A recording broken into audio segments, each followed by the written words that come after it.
ये लो जी। महाराज श्री, इंदौर में मुझे एक मैसेज पढ़ा है, दिल्ली से 120 किलोमीटर दूर हरियाणा के जिले के नरवाना तहसील में 25,000 आबादी का एक गांव है जो जाट गांव बाहुल है बालोरी, जहां 36 जाति जाट, राजपूत, कुमार, हरिजन, नाई, ब्राह्मण, मुस्लिम, ये सभी जनगणना में जैन लिखा थे महाराज श्री। और हर घर में महावीर स्वामी एवं नवोवर मंत्र का चित्र लगा हुआ है।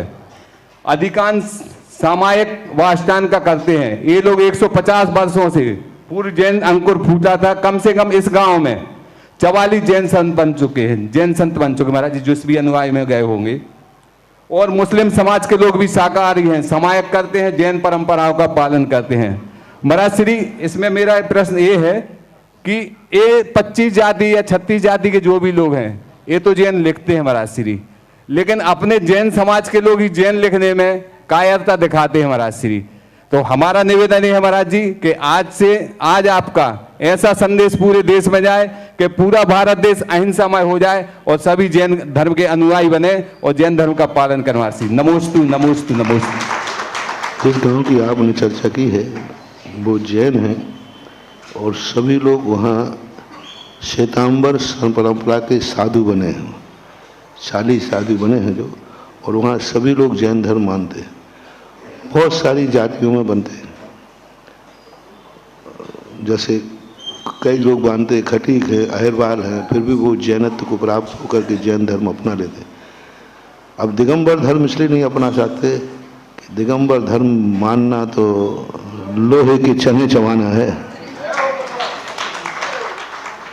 तो इसलिए बाकी जैनियों के संबंध में हम बहुत बार कह चुके हैं कि हर व्यक्ति को जैन लगाना चाहिए और जैन न लगाने से ये सारी स्थिति होती है। और आप लोग जैन लगाने से, जनगणना में जैन लगाने से जैन की प्रति नहीं होती।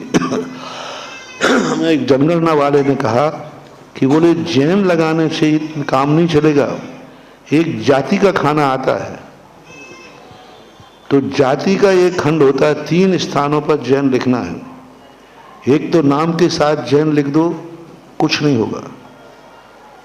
फिर दूसरी तरफ फिर जैन आएगा, धर्म कौन सा है, जैन धर्म, और ये दोनों लिख दिए और नीचे लिखाएगा जाति कौन सी है, तो जाति में तुमने लिख दिया खंडेलवाल। तो अब भले तुम्हारे नाम के साथ जैन लिखा है, धर्म भी जैन है, लेकिन आपकी गणना जो जैन में नहीं होगी। आपने लिख दिया जाति। 90% लोग अपनी जाति लिखते। तो मुझे कहा कि तुम जाति लिख दो, तो तुम लिखोगे परवार, तुम लिखोगे गोलापुरम, तुम लिखोगे गोला लारे, तुम लिखोगे जयसवाल, तुम लिखोगे बहरवाल। ये 90% ये जो उपजातियों का जो मोह है, यह मोह सारा का सारा नाश कर रहा है जनगणना का। मैंने बहुत अच्छी उन्होंने सलाह दी। बोले महाराज जी आप जैन के उस दिन वो बैठे होते, बोले महाराज जी जैन नाम के साथ जैन लिख देने मात्र से कुछ नहीं होगा। 3 स्थानों पर जैन लिखा जाए, और मान लीजिए नाम के साथ जैन नहीं भी लिखा और धर्म तुमने जैन धर्म नहीं भी लिखा, लेकिन जाति के खाने में जैन लिख दिया तो आपकी जैन में गणना हो जाएगी। सबसे बड़ी गड़बड़ कर रहे हैं अपन जाति में। जाति में अपनी जो जातियां उपजातियां होती ना, उनके प्रति व्यामोह है। 99% जो जाति है वो ही लिखते हैं। आपकी जाति कौन है, सबको रटी हुई है कि अपन जिस जाति के हैं वो लिख दो। खंडेलवाल है तो खंडेलवाल का, बगैरवाल है तो वह जाति का खाना आएगा तो वो जैन नहीं लिखेगा, वो क्या लिखेगा, बगैरवाल लिख देगा। अब बस वो जाति बगैरवाल गया तो बगैरवाल हो गया। 90% आप जनगणना के फॉर्म उठा के देखना, और तुम भरवा के देख लेना, भरवा के देख लेना जाति, यही जैनियों को दे देना। अभी तुम्हारी जैन की जनगणना करो ना, तो उसमें जाति का खाना देना, तुम यही परीक्षा कर लेना। अभी जनगणना करने की बात चल रही थी ना, तो उसमें लिख देना जाति। तो आप देखना सागर के सारे जैनी जैन नहीं लिखेंगे, कोई परवार लिखेगा, कोई गोला गुरव लिखेगा, कोई गोला लारे लिखेगा, कोई गोल सिंगारे लिखेगा, कोई पोरवाल लिखेगा, कोई पल्लीवाल लिखेगा। ये सब लिख के आएंगे, इतना व्यामोह घोल दिया है, इतना जहर घोल दिया है इन उपजातियों ने। आज उपजातियों ने हमारी जैन समाज को बांट दिया, और ऐसा बांटा है कि इडली डोसा की चटनी तो फिर भी ठीक होती है।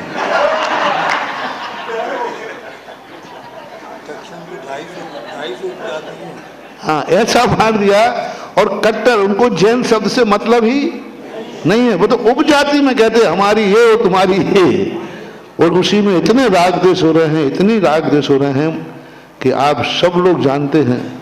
महानुभाव, उपजातियां तो ये कोई मायना नहीं रखती।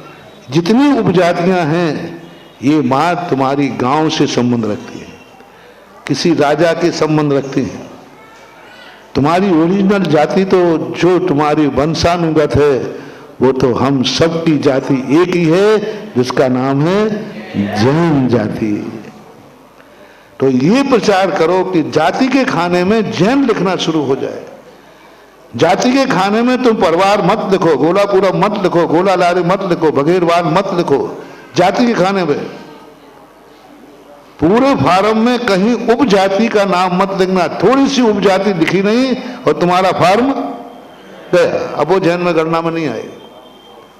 इसलिए सारे भारत को मैं ये संदेशा देना चाहता हूं प्रश्न के माध्यम से कि जब भी जनगणना हो, जब भी कोई तुम फार्म भरो, वकालत का, बैंक का, कोई नौकरी का, तो आप अपनी जाति, ये जाति न लिखें जो उपजातियां हैं। ये जातियां हैं ही नहीं, इनका कोई इतिहास नहीं है। कोई 1000 साल पुराना है, कोई 500 साल पुराना है, कोई 200 साल पुराना है, रखी हुई हमारे द्वारा रखी गई है।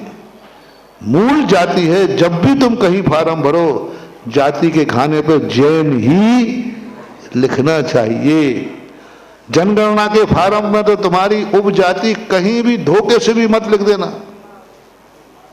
धोखे से नहीं तो तुरंत वो कंप्यूटर निकाल के रख देगा कि इस फार्म में ये जाति लिखी है, सब जाति किस में जाएंगी? जैन गणना जाएगी। और मैं तो आज के युवाओं से, बूढ़े ठेढ़े लोगों से तो मैं कह नहीं सकता, ये तो सूखी लकड़ियां हैं, इनको यदि हम तोड़ेंगे ना तो माथे पर और लगेगी। बच्चों से मैं कहना चाहता हूं, बस हमारी ये शुभ जातियों के भेद भूल जाओ। हमारा भगवान एक है, हमारा गुरु एक है, हमारा शास्त्र एक है, हमारा रमोकार मंत्र एक है, हमारी बल्दियत एक है, हमारी एक है, बल्दियत हमारी एक है। और हमारी बल्दियत क्या है? जैन की जिनेंद्र। जिनेंद्र हमारा पिता है और हम जैन हैं, बस यही बल्दियत एक है। इसका अर्थ अपन सब कुटुंबी हैं, एक परिवार के हैं।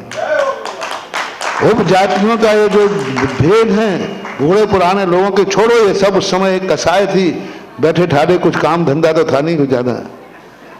ये जातियां बना के रख गए प्राण लेने वाली, कोई काम की नहीं है। ये जातियों से ना तो कहीं शादी विवाह का संबंध शास्त्रों में मिला, और दूसरी बात 1000 साल पहले से कोई भी जाति का इतिहास नहीं मिला। कुंदकुंज स्वामी कौन सी जाति के थे? खंडेलवाल थे, बघेरवाल थे, परवार थे, गोलापुरत, कौन सी जाति के थे? है ही नहीं। ये सब 10वीं, 8वीं, 5वीं, 15वीं, 8वीं, 10वीं शताब्दी के बाद शुरू हुई है। 10वीं शताब्दी से पहले का कोई इतिहास नहीं। अब जबरदस्ती तुम कहो हमारे तो कुंदकुंज स्वामी हमारी जाति में थे, अब कह दो महावीर स्वामी भी हमारे कुटुंब के तो थे ही, दर्जा थे हमारे। ऐसा कहने से कुछ नहीं होता। आज मेरे भारतवर्ष के लिए इस प्रश्न के माध्यम से संदेशा है, अपनी उपजातियों का व्यामोह छोड़ो। शादी विवाह में भी उपजातियां नहीं, शादी विवाह में भी उपजातियों का कोई मतलब नहीं है, संस्थाओं में उपजातियों का कोई मतलब नहीं है। मात होना चाहिए, जैन जाति होना चाहिए। बस इतना ही पूछो, तुम्हारे भगवान कौन है? तुम्हारे गुरु कौन है? निर्ग्रंथ। तुम्हारी जिनवानी माँ क्या माँ कौन है? बस, थैंक यू वेरी मच, आ जाओ, तुम मेरे भाई हो।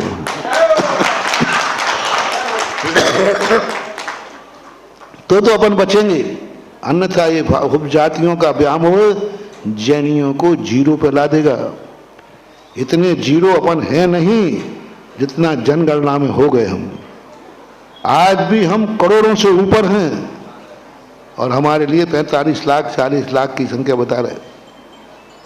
दक्षिण भारत में देखो इतनी जातियां भरी हैं, जैनी भरे हैं, लेकिन कोई जानता ही नहीं जैनी है। दक्षिण में महाराज बता रहे 250 जातियां हैं रहने में, 250, और 250 जो उपजातियां हैं कोई जैन नहीं लिखता, सब अपने नाम के आगे लिखते हैं, सब लिखते हैं। अष्टके क्या लिखेंगे जाति के नाम पर? फलाने चंद अष्टके, जैन नहीं, फलाने चंद अष्टके, फलाने चंद चतुर्थ, फलाने चंद पंचम, जाति में वो लिखते हैं। दक्षिण भारत में लाखों करोड़ों जैनी हैं, आज जैनी है, जैन धर्म मान रहे हैं, लेकिन सरकार की दृष्टि में वो जैन नहीं है क्योंकि वे उपजाति को जाति में लिखते हैं। तो ये परंपरा यदि बिल्कुल खत्म हो जाए और जैन का परिचय जैन हो तो बहुत अच्छा हो जाए।